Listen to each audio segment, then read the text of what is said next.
You're listening to The Voice of Russia in London, and we're talking about David Cameron's Europe speech.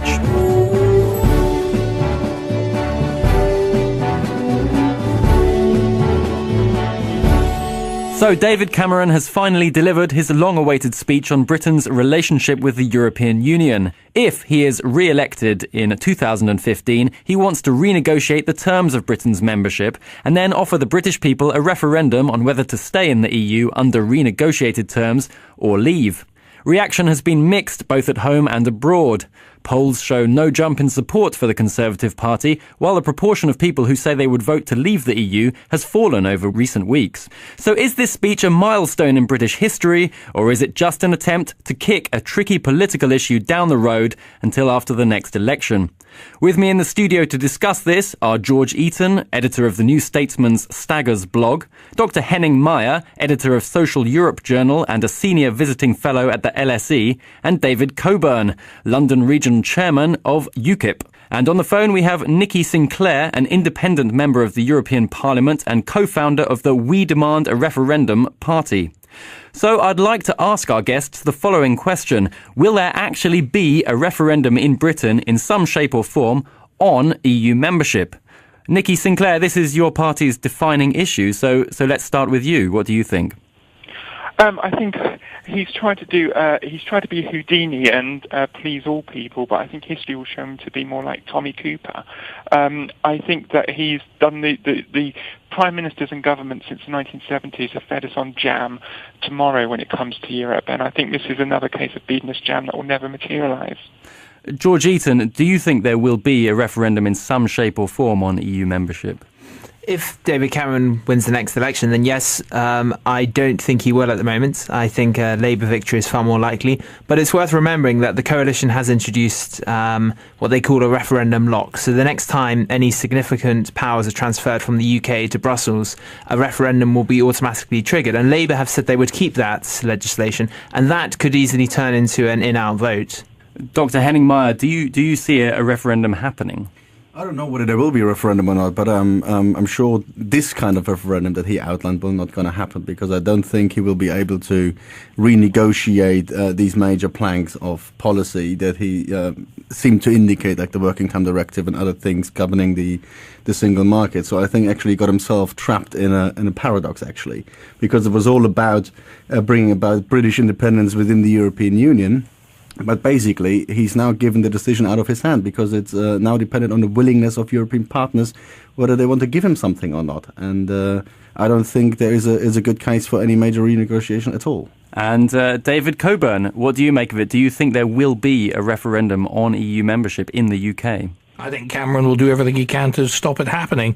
He may try and organise some cosmetic changes. He's probably already choreographed something with Chancellor Merkel. I'm sure he wouldn't have gone ahead with this without some sort of hope of some pathetic crumbs being thrown from the table. But I would imagine that they'll be very insignificant. He'll try and get away with confabulating people and get them all confused. And but I don't think people are going to wear it. The UKIP polling has held up very strongly, according to today's Times, and the Conservatives are not gaining a great deal from this. And I think eventually Mr. Miliband's going to have to come to grips with the fact that UKIP are taking so many votes from him in the north of England that he better get it to grips with this and offer some sort of a referendum himself. I think that in the end, UKIP has forced this issue. UKIP have brought the establishment to the point where they have to offer something. And this is just the beginning. I think there's a sea change now, and Cameron's just kicking the can down the street as long as he can to keep his own party happy. Well, I totally refute that last comment. It wasn't UKIP that did this. There was a big debate about 14 months ago in Parliament that followed a 100,000 petition, and that led to 81 rebels that really put this agenda on the map. And that was not UKIP's campaign, that was my campaign, the We Demand a Referendum campaign. And actually, that UKIP refused to become part of, and then its leader, Nigel Farage, publicly refused to sign that petition. So, and UKIP was trying to claim the credit for that. UKIP didn't want to play any part in that at all. In fact, 25% of UKIP members do not want a referendum because they fear losing it. And, I was in UKIP for many years, and that the arguments in branch meetings and even in the national conferences, they do not, 20 good quarter do not want a referendum because they think they're going to lose it. UKIP have just jumped on this issue as a bandwagon. David Coburn, is it the case that a quarter of UKIP members don't want a referendum on Europe? That's absolute rubbish. And Nikki ran for leadership against Nigel, lost, and the members didn't want her. No, I didn't. And she was terrified of... I never ran against Nigel. No, she wanted to, though.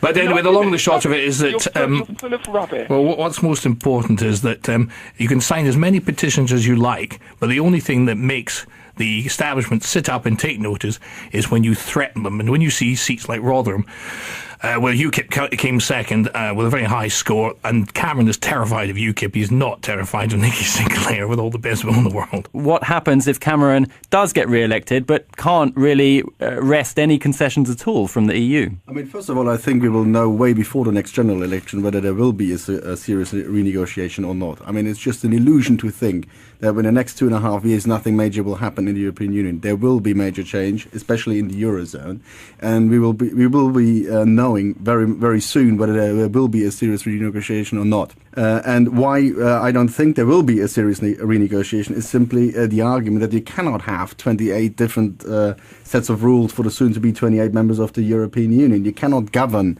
a club like this. So there's only one way out that I can see, and I'm not sure whether he actually checked this with Angela Merkel, who herself faces an election in the autumn, which she might well lose. So the question is whether there will be a multi-speed European Union going forward anyway. The question will there be a second tier negotiated, where not just Britain but other countries feel comfortable, that sits alongside the Eurozone. That's the only way I can see where we can keep the club together and maybe give David Cameron what he seeks. But otherwise, there is no chance that a special deal for one country will be negotiated. We've had the Euro for some time. We have the Schengen area. So a multi-speed Europe has been a reality for some time. Now it is about making actual, also the intellectual change and grasping this reality and designing a European Union with the Eurozone at its core and maybe an outer layer of countries that never want to join the Euro. But very importantly, organize it in a way that these two tiers are not fighting each other, but they are complementary. And I think this is very well possible. That's the challenge for the European Union anyway. But is there a kind of sense within the EU that reform in some shape or form is a good idea? Yes, of course. I mean, I'm a member of the German Social Democrats Basic Values Commission, and we recently released a paper actually saying that we need to reform the Eurozone at its core, but also a tier around it, so every country feels comfortable. I mean, it is a reality that in the Eurozone now countries feel the necessity to integrate further to save the common currency, whereas other countries have different interests and might not feel so comfortable integrating further and further. So this is a reality, and there will be reform to reflect this. But what is not going to happen is that individual countries can just renegotiate and cherry pick what they want to do. And therefore, I think the approach from Cameron, doing it that way, just saying it's my way or the highway, that's a very risky strategy. George Eaton, has Cameron got the tone wrong? I think he's got the tone right politically. This is really just a holding strategy to get him through the 2015 general election. And he had to offer something to his restive backbenchers. He had to try and limit the threat from UKIP. And actually the response from the Eurosceptic Conservative MPs has been more favourable than a lot of people expected. I don't think this is going to make a big difference to the Conservatives' poll ratings, partly because polling shows that only 6% of voters think the EU is one of the most important issues facing Britain. If the Conservative Party wants to win the next election, which it has to do if Cameron's going to begin renegotiation, it needs to start talking about growth, jobs, public services, crime, the issues that really decide general elections. David Coburn. UKIP is seen as a kind of single-issue party, isn't it, really, to some extent? But as George Eaton has just said, that issue is not really at the heart of what British voters actually vote on. Well, certainly not. UKIP is not a single-issue party. We have a very good party programme. We want to have a new movement. We want a whole different idea. As far as I'm concerned, there are two parties in this country. There's UKIP and the other party, and the other party consists of the Conservatives, the Labour Party and the Lib Dems. They're all very much the same. You couldn't get a cigarette paper between any of them. they all want the same thing. They are the establishment. They go to the same universities. They never have a real job. They become MPs. It's a closed club. UKIP want to change that. UKIP are made up of real people with real jobs who want to see a change in the way Britain's run. We're fed up of being bamboozled, or the public being bamboozled by the major parties. We want to offer them a proper decision about the European Union, and the European Union is incredibly important. I think people do regard it as important. You can see from Rotherham the change in the tone. People up north are seeing that their jobs are disappearing. On the 1st of January, Bulgaria and Romania come into the European Union full-time. You're going to have whatever part of 29 million people possibly arriving in the UK with the right to the health service, which I'd like to think is a national health service rather than an international health service. People are going to see if they want their bunions scraped or they want their whatever hospital operations. They're not going to get that if they're behind a queue of Romanians and Bulgarians. I don't blame the Romanians and Bulgarians. If I were Romanian and Bulgarian, I'd be coming too. Dr. Henning-Meyer, you want to come in here? Yeah, sorry, but this is, I think, just scaremongering. I mean, the borders open not just in the UK. Hold on. The borders not open just in the UK, but also in the rest of Europe. And I think it's also an illusion if you tell people that people would come here just for the social benefits. The social benefits are much higher in countries like Germany and France. So nobody comes here just to be on the dole.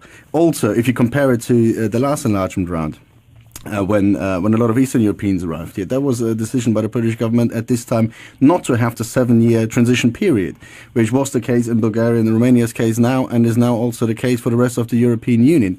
So I think this is just a scaremongering. And by the way, it's also not true that just 29 million people are sitting there just to invade Britain. Well, so this is simply not true. This is just scaremongering. I'm sorry. Really.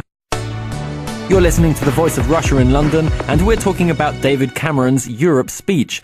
With me in the studio to discuss this are George Eaton, editor of the New Statesman's Staggers blog, Dr. Henning-Meyer, editor of Social Europe Journal and a senior visiting fellow at the LSE, and David Coburn, UKIP's London region chairman. And on the phone we have Nikki Sinclair, an independent member of the European Parliament and co-founder of the We Demand a Referendum party. I want to go back and talk about the renegotiation.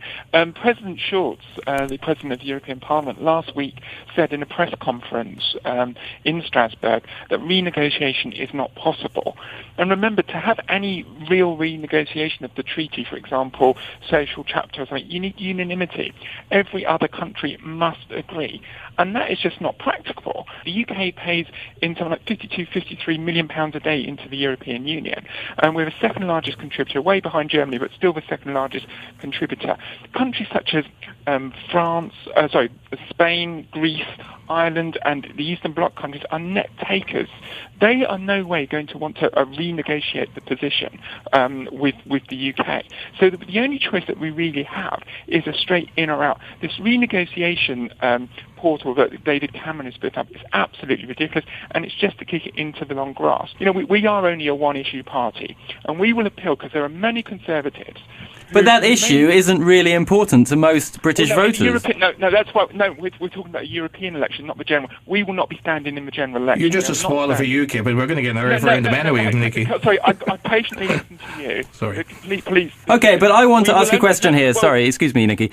The polls on voting intention, were there to be a referendum, have narrowed dramatically. A couple of months ago, there was a strong sense that British people, if they were asked the question directly at that time, would say, yeah, let's get out. But now the latest polls are 40% would vote to leave and 38% would vote to stay. You may demand a referendum, but there's no clarity on the outcome. Absolutely. And let me tell you our position on why it's so different from UKIP and why we're not a spoiler to UKIP. Briefly.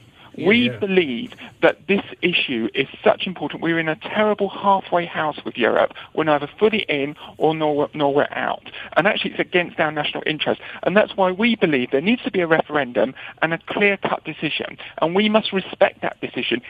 either stay in or stay out. And UKIP just wants to leave, and they don't care what the British people say. If the British people say to stay in, UKIP would still be there arguing. Let's have a referendum and accept that. So, David Coburn, where would that leave UKIP if there was a referendum and Britain voted to stay in? Well, the Nicky's party is just a Nicky ego party, really. Sorry. Oh, ridiculous. Absolutely ridiculous and insulting. There are many people in the David party... Coburn, could you just answer the question, please? Could you repeat it, please? The question is... Sorry, Nicky Sinclair, I'm going to have to come in here. The question is, if there was a referendum and Britain voted to stay in the EU, where would that leave UKIP? Well, we continue fighting to leave. I believe if the people did decide that, then obviously they have the right to do so.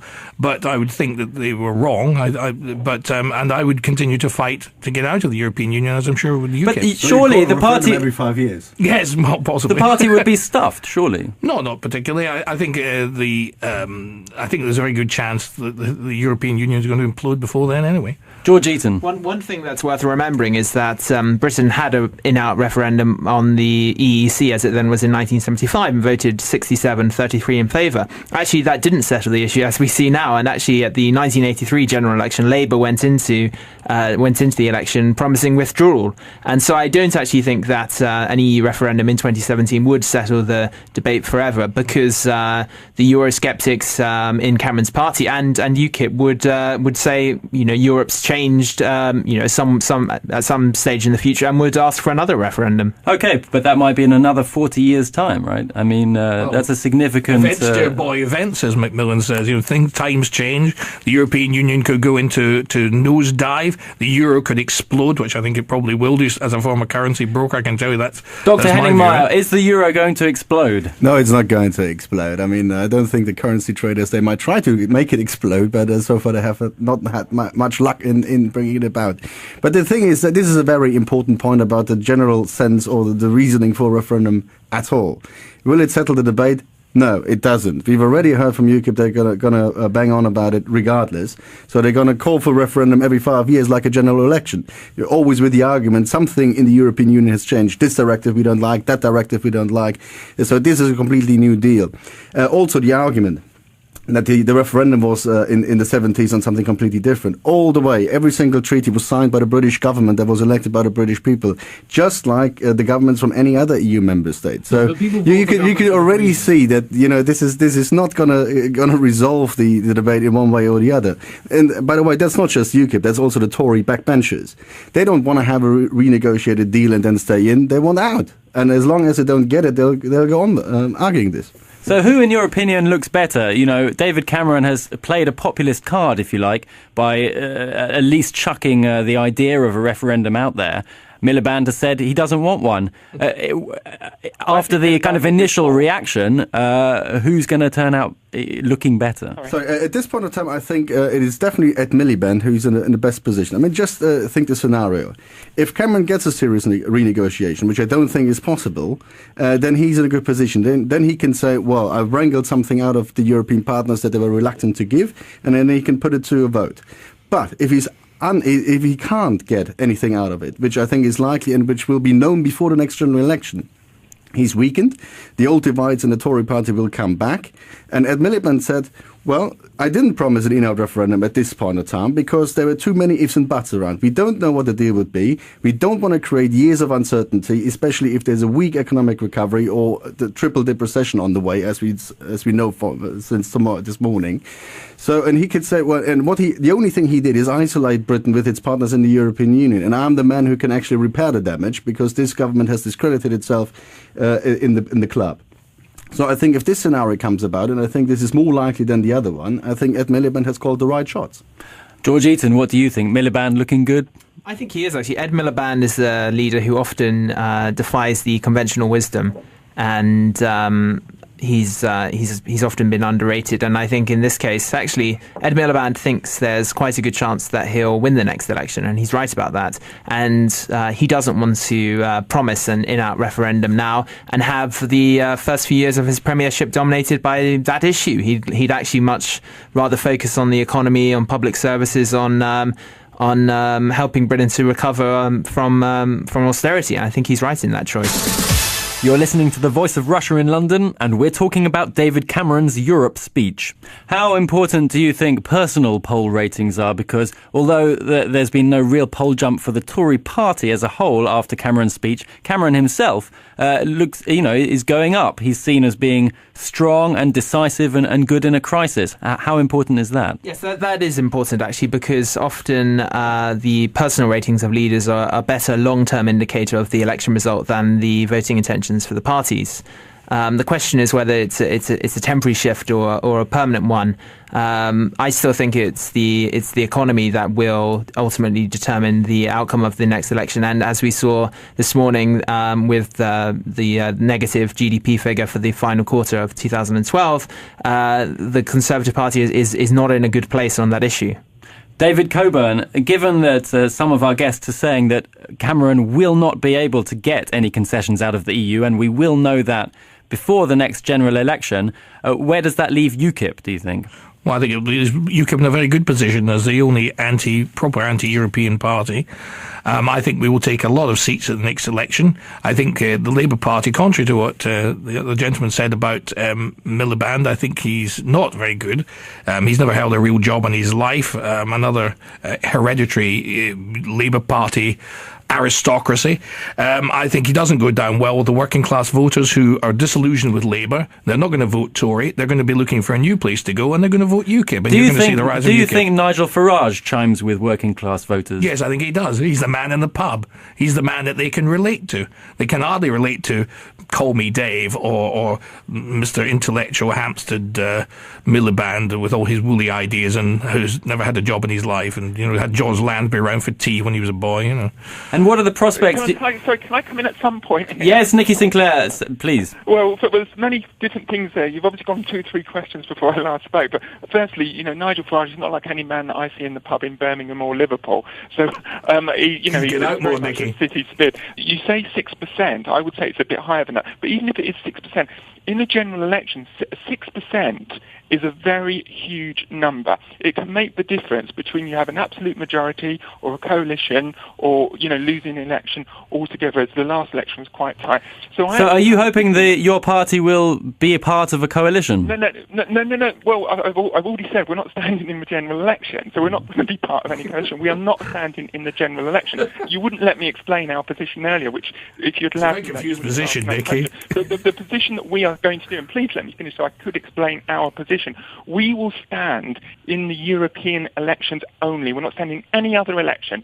Only the European election in every single region. And we will have on the ballot paper, we demand a referendum. It will be a clear statement for people to vote on. This issue has been a cancer in politics now for 30 years. It's about time we dealt with this once and for all. Dr. Henning Meyer, you want to come in here. I mean, how do you want to bring about a British referendum from the European Parliament? We don't. But that's not the idea. The idea is a lobby. It's a protest vote to send a message to the professional politicians. The European Parliament is powerless. That's not the point. It is a lobby vote. It is a protest vote. It's able to say, look, you don't have to support a fully fledged political party like UKIP. You can have a protest but still be loyal to your party. It's nonsense, Nicky. You have to have people in the House of Commons voting to get out of the European Union. It's utterly pointless, protesting all you like. You can burn as many bras as you like. It won't make any difference. Hang on a second. UKIP does not have a single MP after 20 years. The Greens have got an MP and they were elected to the European Parliament exactly the same time as Nigel Farage. So UKIP has failed where the Greens have succeeded. Well, I don't know. In Rotherham we came second, 20%.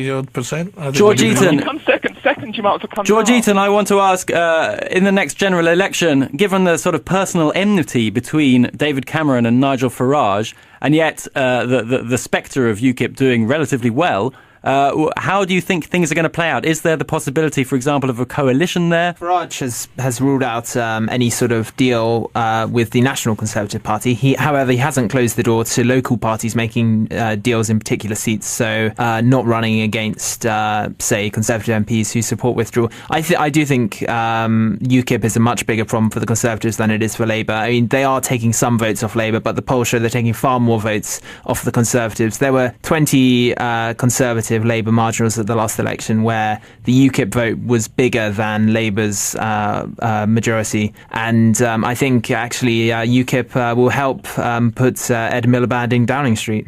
Henning Meyer, do you think that UKIP has the power or the ability to subvert the idea of a referendum between a renegotiated relationship with the EU or out to a simple in-out referendum on things as they are now or out? I mean, we've heard before that actually this referendum is meaningless for UKIP because they want out. That's it. So, and if you could get a vote for an out vote, you wouldn't need a referendum, would you? So. Therefore, I think we've established something very important, that whether we have a referendum or not, this issue is not going to go away. So what's going to happen over the next few years or so is that the argument for Europe has to be made properly. And there are an awful lot of myths around there, especially about the economy and what the relative dependence is. I mean, it should be very obvious that if the terms of trade worsen, the UK will have worsening terms of trade with 26 export markets, and amongst them 4 out of the top 5, whereas vice versa, each of the 26 only has deteriorating relations with one export market, albeit an important one. So I relish the opportunity that over the next few years there will be an opportunity to discuss the topic of Europe, and as you've seen, once the argument actually focuses on Europe, the opinion polls change as well. Can I also say that in Germany's now, Britain has overtaken France as Britain's greatest trading partner in Europe. Yeah, but that's only a one-to-one relationship. Yes. You would have worsening relationship with Germany, yes, France, the Netherlands, Ireland, and all the other countries. I don't think Germany wants to sell less Audis, less whatever Volkswagens over here. But Germany is much less reliant on exports into the UK than the UK is reliant on exports into the rest of the European Union. Britain needs to be out of the European Union in order to do free trade deals with the emerging markets in Asia.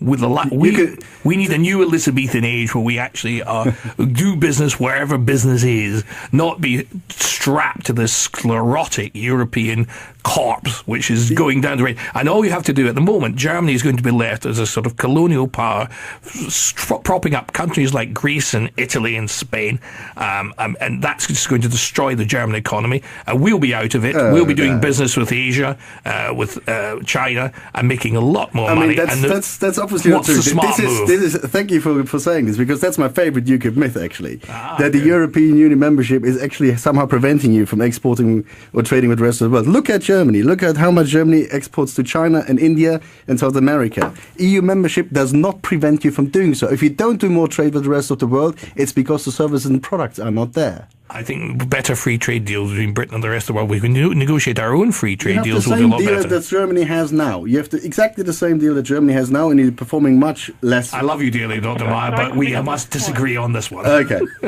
I want to finish by asking our guests if they believe Britain will still be in the EU in 10 years' time.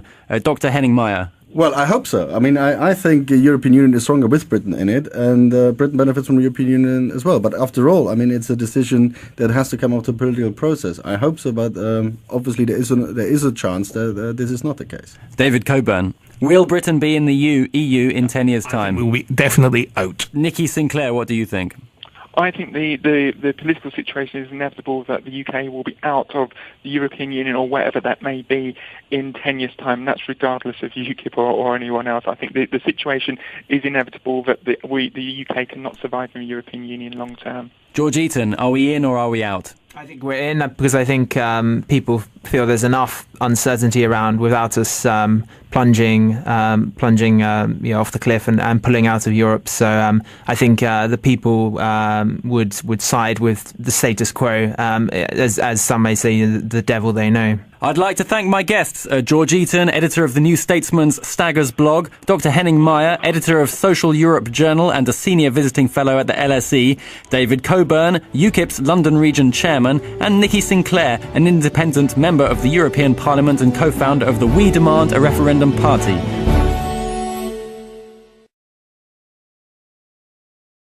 kick a tricky political issue down the road until after the next election.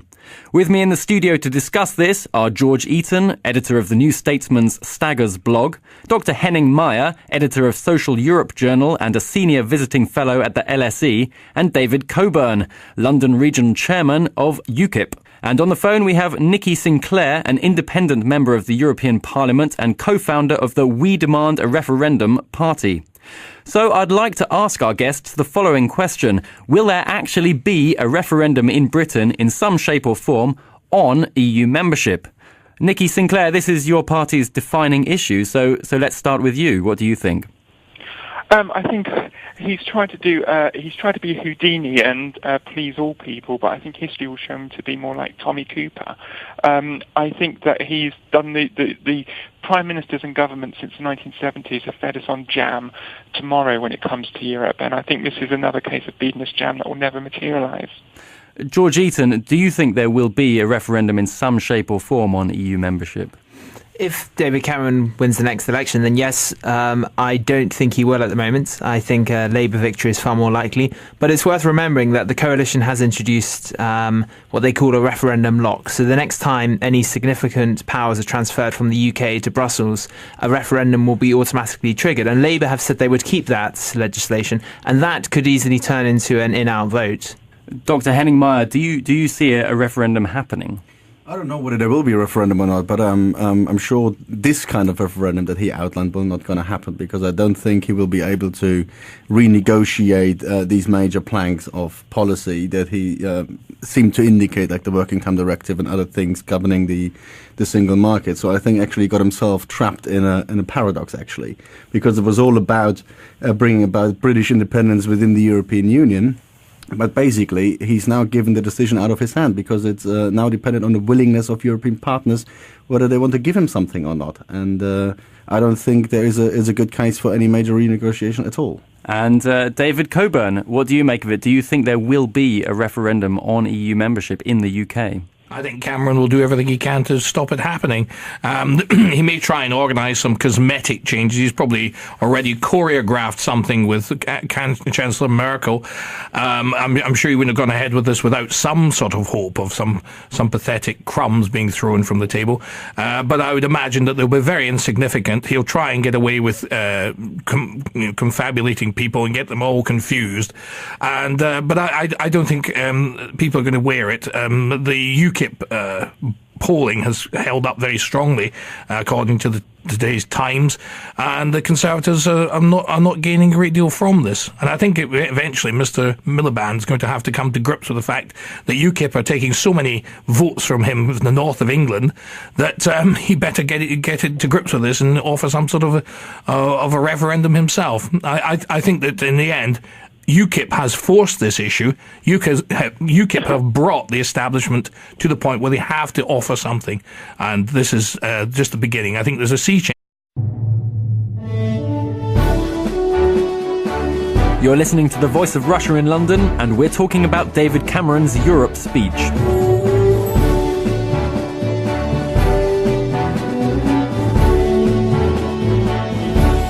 So David Cameron has finally delivered his long-awaited speech on Britain's relationship with the European Union. If he is re-elected in 2015, he wants to renegotiate the terms of Britain's membership and then offer the British people a referendum on whether to stay in the EU under renegotiated terms or leave.